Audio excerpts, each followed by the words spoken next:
A gente está aqui já no estúdio com o advogado Renan Ziliotti e a gente vai conversar sobre reforma trabalhista. Ela foi aprovada essa semana, né? O Senado deu a sua aprovação. Depois o presidente Michel Temer ontem já assinou e passa a valer. Renan, muito bom dia. Eu queria que você falasse um pouco sobre essa necessidade, né? Precisava mesmo ter uma reforma nas leis trabalhistas e por que o presidente insistiu tanto nesse ponto? Bom dia. Bom dia, Eduardo. Bom dia aos ouvintes. De fato, a gente vinha aí sob uma legislação de 1943 e era necessário uma atualização dessa legislação, né? Então, em 1943, a gente tinha um cenário completamente diferente do que se vive no Brasil hoje, né? Hoje, o que se vê aí são empregados muito bem instruídos, empregados cientes de quais são os seus direitos, né? E não mais aquela desigualdade onde o empregador era o mal e o empregador era quem fazia mal e o empregador era o coitado, né? Hoje se tem, né, muito mais conhecimento, muito mais informação, acesso à informação, órgãos sérios, né, de defesa do trabalhador, como o Ministério do Trabalho, o Ministério Público do Trabalho e os próprios sindicatos. Então veio em boa hora para, eu diria que, equilibrar uma relação que vinha desequilibrada há algum tempo. Muito bem. Bom, me parece que são mais de 100 alterações nas leis trabalhistas e, na sua visão, assim, quais são aquelas que são as mais significativas? Em que momento você vê que houve um avanço? Dentre as alterações, as que chamam mais atenção e que talvez vai impactar de imediato já na vida dos trabalhadores, a gente pode colocar a questão das férias, a possibilidade de divisão das férias em até 3 períodos, né, desde que nenhum deles seja inferior a 5 dias e que um tenha pelo menos 14 dias. Né? Isso já era uma ânsia dos próprios trabalhadores que muitas vezes procuravam as empresas para algum tipo de negociação nesse sentido, mas a empresa se via impedida, né? Se concordasse com uma situação desse tipo, estaria sujeita a uma dor de cabeça futura, né? Esse ponto eu acho que evoluímos. Um outro ponto legal também é a possibilidade da rescisão em comum acordo, né? A gente ouve, né, todo mundo que já trabalhou numa empresa já ouviu falar: vou tentar fazer um acordo com meu patrão, né? Me manda embora, eu não quero mais, eu arrumei um emprego novo, ou eu vou sair porque vou abrir uma empresa. Não, eu não posso te mandar embora, né? Pede a conta, né? Que também, com o pedido de demissão, saía, a gente costuma falar, com uma mão atrás, na outra na frente. Então, com essa possibilidade, né, pode haver um acordo. Olha, eu não quero mais, você concorda que eu saio? Eu concordo. Então, há uma estipulação aí de uma multa parcial sobre o saldo do fundo de garantia, a possibilidade de saque do fundo de garantia nessa rescisão em comum acordo. Então, acho que esses dois são os principais pontos que vão impactar de imediato no dia a dia do trabalhador. Essa última questão que você citou é uma coisa que já acontecia de uma certa forma, só que ali meio de forma velada. E agora o que se fez foi justamente organizar isso e botar para valer, isso funcionar. Quer dizer, é mais ou menos isso que aconteceu. Sim, é como a gente fala, não, é um retrocesso essa reforma. Não, se você algum dia, né, já tentou sugerir para o seu patrão, vamos fazer um acordo para que eu saia da empresa, você concorda que a CLT estava um pouco desatualizada, certo, que ela precisava de uma evolução em alguns pontos, e esse é um exemplo desses pontos. Deixa eu só dar um recado aqui para o nosso ouvinte, que se quiser participar, a gente vai até às 8 horas com essa entrevista. Você pode mandar a sua pergunta, a sua observação aqui para o WhatsApp da Top, é o 9982-103, tá bom? Pode mandar, a gente mandando aqui, estamos com o WhatsApp na ponta dos olhos aqui, a gente já pergunta para você, já pergunta para o Renan também. Renan, voltando aqui, por outro lado, você acha que existem alguns outros pontos que poderiam ser melhorados, tal? Você viu que na terça-feira a oposição bateu o pé ali com relação ao trabalho das mulheres grávidas em ambientes insalubres, aquela confusão, algumas senadoras da oposição travaram ali a discussão. Você acha que esse é um dos casos que precisaria ser melhorado? Essa questão da gravidez, da possibilidade do trabalho da mulher gestante na atividade insalubre, eu penso que a oposição usou ele como uma ferramenta para fazer barulho. Porque, na verdade, a maternidade e a gravidez, ela é a menina dos olhos do judiciário, ou seja, se protege acima de qualquer coisa essa situação, porque é uma proteção à vida do nascituro. Então, e o que não se fala, o que não se divulga é que a reforma, o novo texto da lei, ele é expresso ao dizer que, mediante liberação médica, mediante atestado médico. Ou seja, o patrão não vai chegar para o trabalhador e vai dizer, olha, trabalha aqui nessa atividade insalubre, eu não quero nem saber que você está grávida. Né? Não. Isso vai ter um médico que vai falar, olha, a senhora Maria, a atividade que ela exerce, mesmo sendo insalubre, ela pode, porque isso não vai trazer prejuízos a ela e nem ao nascituro, nem ao feto que está sendo gerado. Então, porque trabalho insalubre se tem uma ideia de algo terrível. Né? Então, por exemplo, eu vejo alguns trabalhos muito mais prejudiciais à gravidez que não são classificados como insalubres. Por exemplo, um trabalho que envolva subir e descer escada. Isso não é insalubre, mas isso exige uma força física do corpo, uma possibilidade de queda, e não é insalubre. Então, assim, o título insalubre não necessariamente faz com que o trabalho seja... que o trabalho seja prejudicial à saúde da mulher. Hoje se tem, como eu disse, órgãos que acompanham, que fiscalizam as empresas. Hoje há investimentos em melhoria em saúde e segurança, há investimento na utilização de EPIs, que é proteção individual, equipamento de proteção coletiva. Então acho que... Esse ponto talvez até ainda seja objeto de um ajuste pelo governo, né? Parece que já há uma sinalização. Há uma sinalização que talvez venha uma medida provisória aí regulando algum dos pontos. Mas eu acho que não é um tema aí que seja tão negativo assim como a oposição tem tentado demonstrar. Bom, a lei também regula alguns pontos, sobre a terceirização, que era bastante confuso e acho que nem tinha na lei trabalhista. Essa criação, essa questão por si só, você acha que pode ser um fator que pode gerar mais emprego, seja eles diretos ou indiretos? Porque hoje muita gente que não está no mercado de trabalho pode fazer um tipo de serviço, pode abrir pode ser um microempreendedor individual, é muito fácil. Hoje o Sebrae e as prefeituras, eles dão muitas opções para isso, e aí pode ser uma opção também. Você entende dessa forma? Eu penso que a questão da terceirização, hoje ela já ocorre, mas muitas vezes de uma forma não legalizada. Então, tanto a lei da terceirização, recente lei aprovada, como agora também o trato que a reforma trabalhista deu a esse tema, está formalizando uma situação que já ocorre na prática. Os efeitos é que vão mudar, eventualmente, numa discussão judicial sobre essa questão. Então...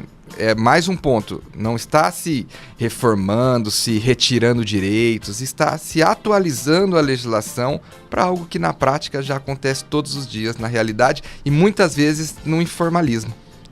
Fica naquele negócio, como você bem disse, o empresário, o contratante fica de mãos atadas para saber o que faz e o que não faz, de fato. Agora, outro ponto também que é bastante interessante nessa questão da reforma é com relação aos sindicatos. Isso entrou em rota de colisão com as propostas da reforma, porque agora a contribuição sindical não será mais obrigatória. Como é que fica essa questão, como, por exemplo, entre a negociação entre patrão e empregado, que até então muitos sindicatos eles faziam? Como é que você vê essa questão? Quem é que vai defender agora o direito dos trabalhadores?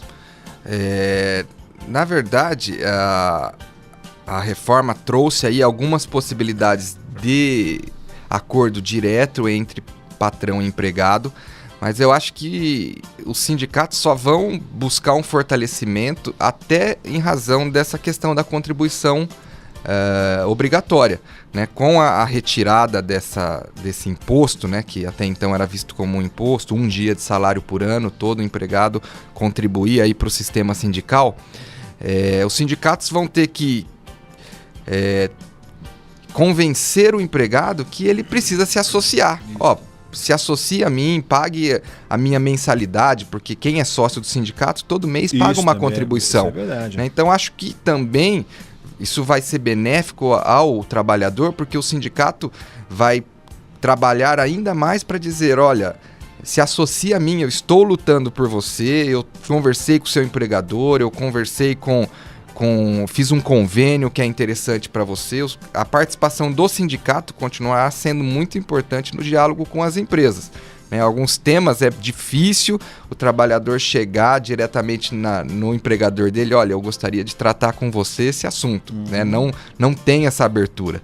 Né? Então a participação do sindicato que tem essa força, que tem algumas prerrogativas justamente para exercer aí esse meio campo, né, eu acho que continua sendo indispensável e fundamental aí para a evolução, e eu acho que todos ganham com essa alteração também nesse ponto dos sindicatos. A gente tem uma pergunta já aqui da nossa ouvinte Regina. Eu perguntei agora um pouquinho de onde ela é.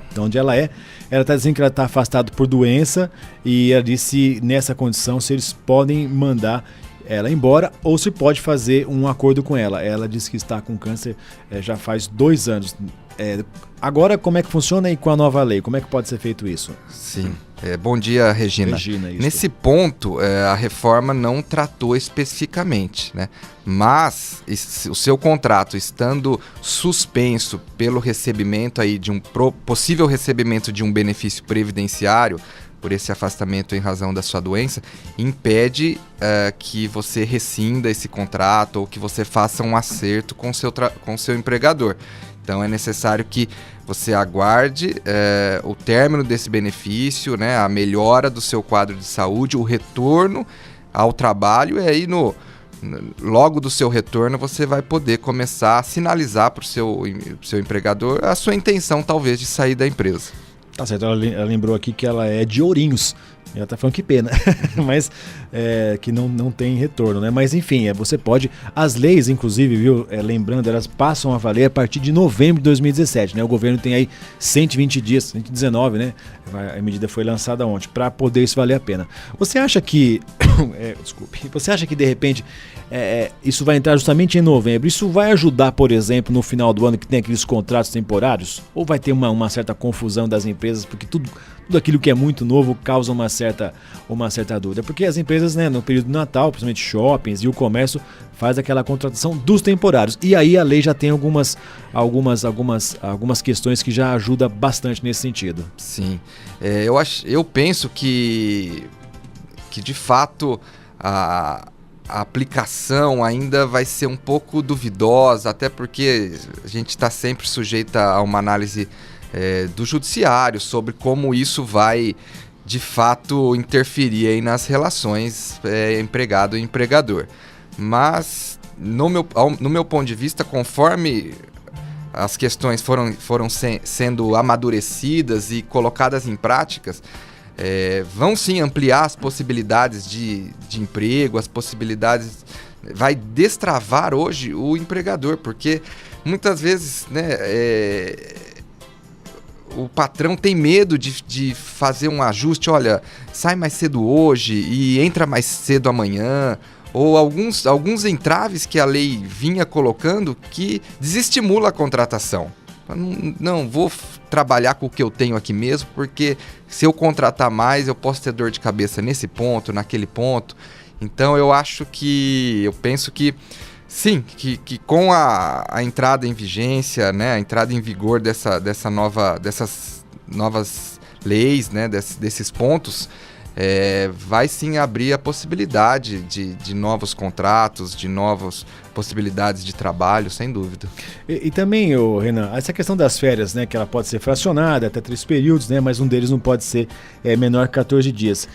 Isso, de uma certa forma, também já vinha acontecendo. Tem gente que fracionava, por exemplo, as férias em 3 momentos de 10 dias, né? Quer dizer, tudo que a gente está falando e é o que a gente está vendo, assim, a lei veio justamente para regularizar alguma coisa que já acontecia aí meio que não era permitido. Então, não, agora acho que nesse ponto teve avanço. E para a gente finalizar, na sua avaliação, tivemos mais avanços, mais retrocessos? Qual é o resumo que você faz disso tudo? No meu ponto de vista, Eduardo, a gente tivemos mais avanços do que retrocessos, né? É unânime aí nos fóruns, no meio trabalhista aí que a gente vive, que era necessário uma reforma. tanto... Desde quando, né, Renan, que a lei, a CLT existe? Sim, tanto um lado quanto o outro concorda que precisava-se de uma reforma. O que se discute muito aqui no dia a dia, nós que estamos aqui na linha de frente das discussões, né, no judiciário aqui diariamente, esse ponto, será que não deveria ter sido um pouco mais discutido? Será que tudo não foi muito rápido em razão, né, da intenção, né? O presidente colocou isso como um ponto de honra aí para que ele passasse. Então fez todo ali uma articulação no Congresso para que isso tramitasse aí da forma mais rápida possível. Né? Talvez até acredito que sim, alguns pontos poderiam ter sido melhor analisados, mas assim, até em razão da situação do país, né? Hoje o desemprego assustador, então se tentou mesmo levar isso a ponto de honra para que talvez esse desemprego comece a cair um pouco, para que as empresas se animem para novas contratações. Eu acho que é positivo, eu acho que era necessário, acho que todos ganham, o empregador ganha, o empregado ganha também, né? E vejo assim uma evolução muito grande, ainda temos muito a evoluir, né? Existem outros pontos aí que não foram tratados aqui, que ainda são objetos de discussões e pontos de divergência, mas no meu ponto de vista aí o trabalhador vai ganhar sim, a médio prazo vai ver que isso foi benéfico também para ele.